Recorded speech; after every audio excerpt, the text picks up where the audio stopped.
Hi everybody, welcome back to Embracing Marketing Mistakes. Today we're doing a campaign crunch and we've got in the studio with us, I've got two glamorous assistants. I've got am I allowed to say that? Oh, I don't know, this is about mistakes.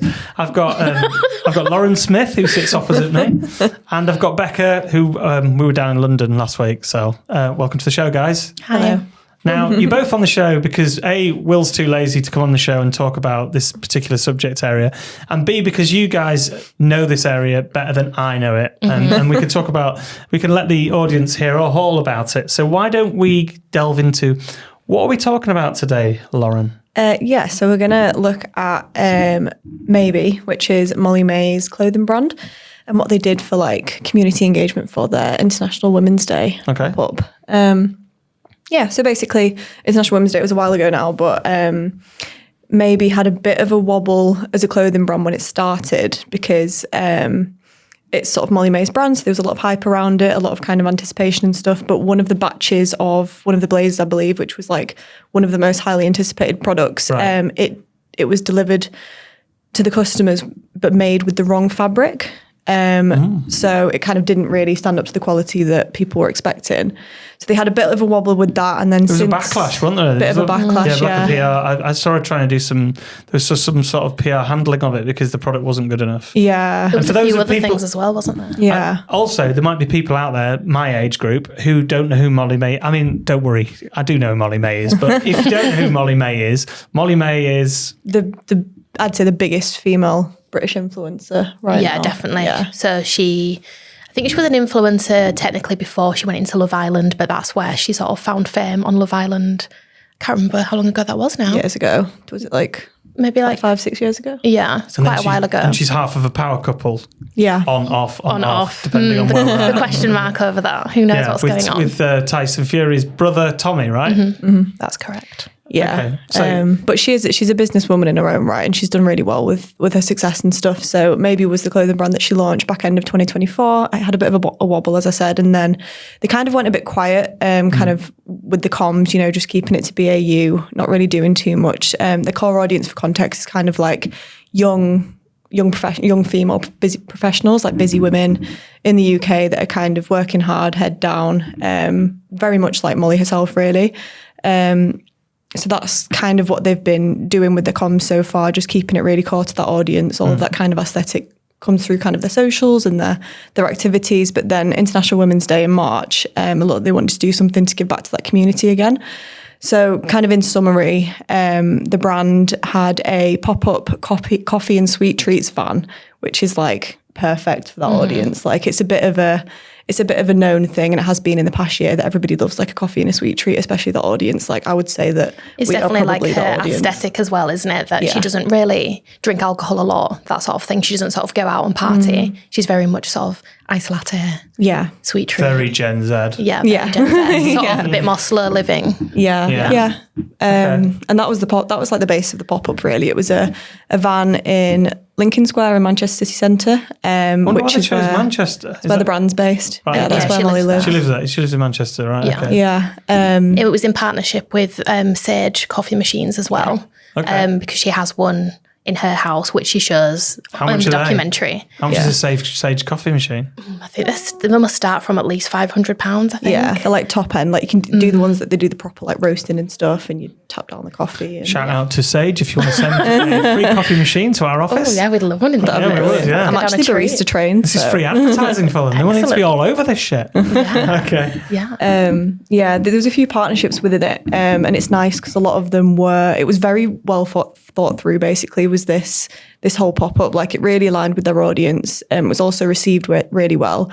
And all of the partnerships that were within it were tailored to kind of like female-led businesses. So Sage, they had an all-female barista team there, helping her out with the actual kind of logistics and stuff. They used North Star Coffee Roasteries, which are literally around the corner from us, Leeds-based. One out the front, haven't we? Yeah, right I think that's kind it's all of coming together. Where it's based. Yeah, they're female-run. Is North Star?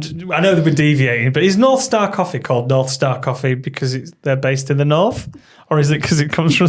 Probably. There's only one way to look, and that's. Are they based Star. in Leeds? I think they are based in Jamie, Leeds. Yeah. Do we know? I don't know, actually. Manchester and Leeds, yeah. Yeah. Great coffee, by the way. Again, if you want to send us some free coffee, you know where we are. Anything for a free plug. No, jokes. Go on, carry on. They also had like the sweet treats element of it. It was that was a female run local business in Manchester that Molly Mae kind of has always gone to since they've been running basically like in a YouTube video. She's always referencing this kind of like baker that she goes to who's got her own pop-up van. So that was kind of like integrated in that. It was all kind of like celebrating women and giving back to that community, especially after that initial wobble. And it was just received really well. It was pop-up van. Molly was there herself because she wanted to kind of say hi to people and be making the coffees. They gave away over 1,500 free coffees and sweet treats on International Women's Day, like 10 a.m. till 4 p.m. And as expected, it's like the Molly Mae effect. Like the queues were huge. Yeah. Everybody was really excited. People were there kind of lining up from sort of well early in the morning. And they only announced it the day before. Right. On their socials. Sounds like one of our events. And then she took the cameras with them, didn't she, for her documentary as well? So the timing of it was nice. also good for that. Everybody loves a pop-up van, though, don't they? Nice brand new pop-up van, especially when there's free stuff. Yeah.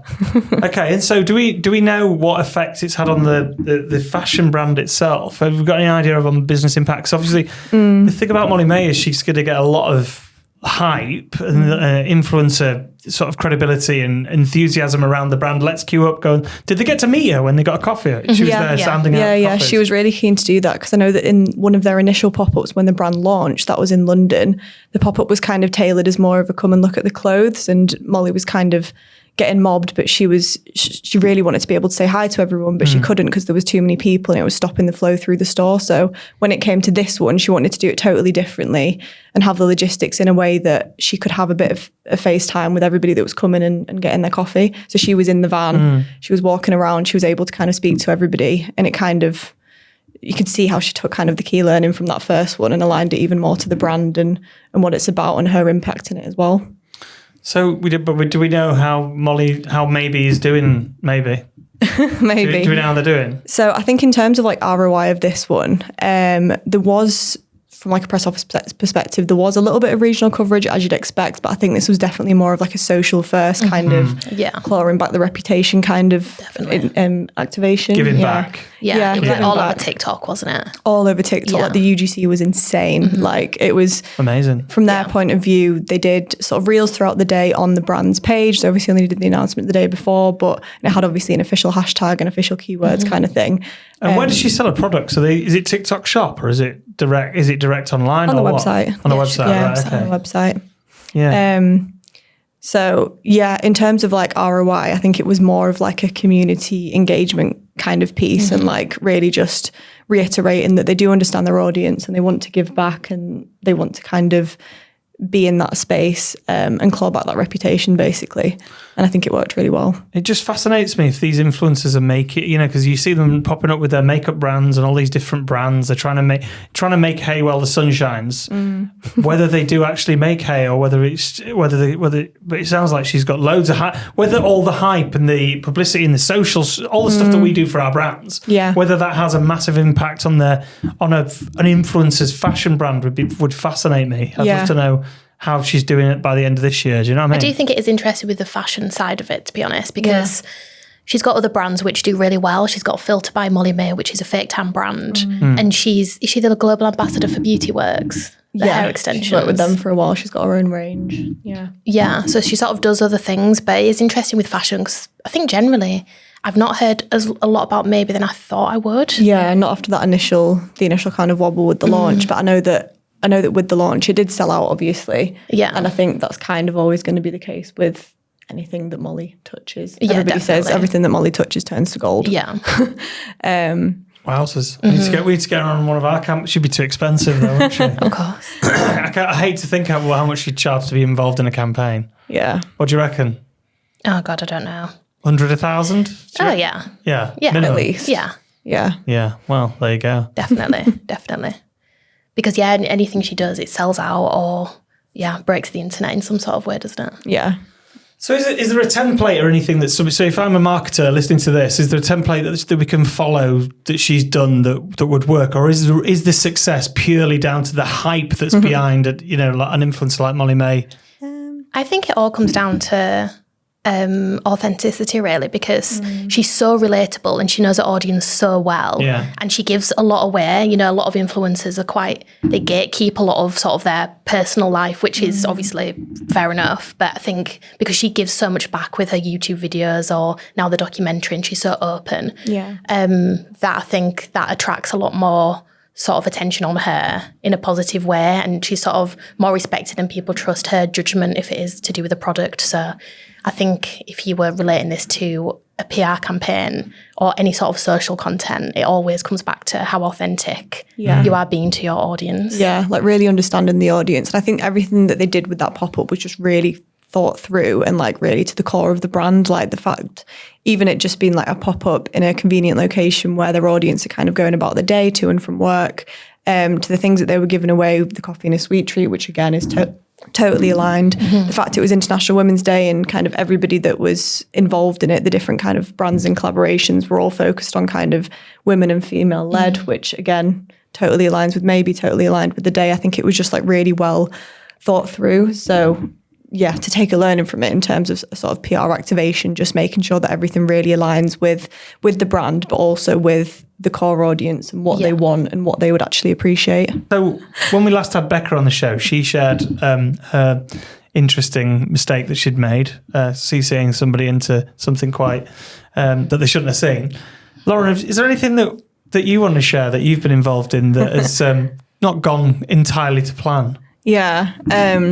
So I'd say a few years ago when we were working with a sports nutrition brand, we were doing a shoot and we needed an apartment set up for it. Okay. So we got in touch with one of the businesses down the road that has an apartment above it.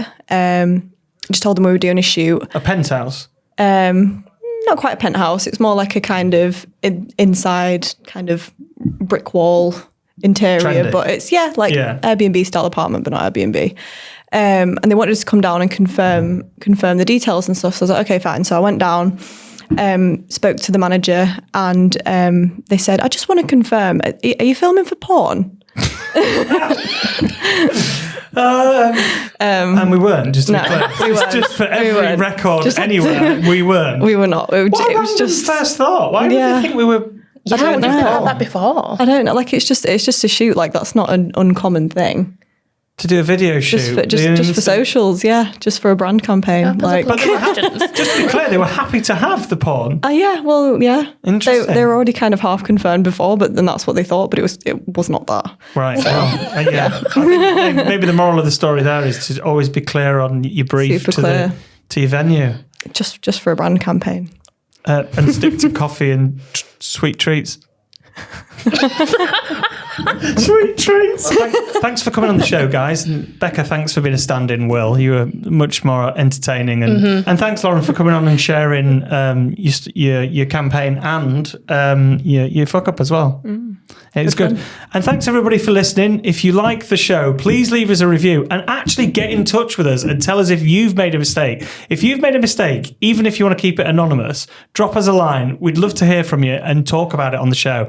So drop us an email to podcast@prohibitionpr.co.uk. That is podcast@prohibitionpr.co.uk. And we'll see you soon. Thank you.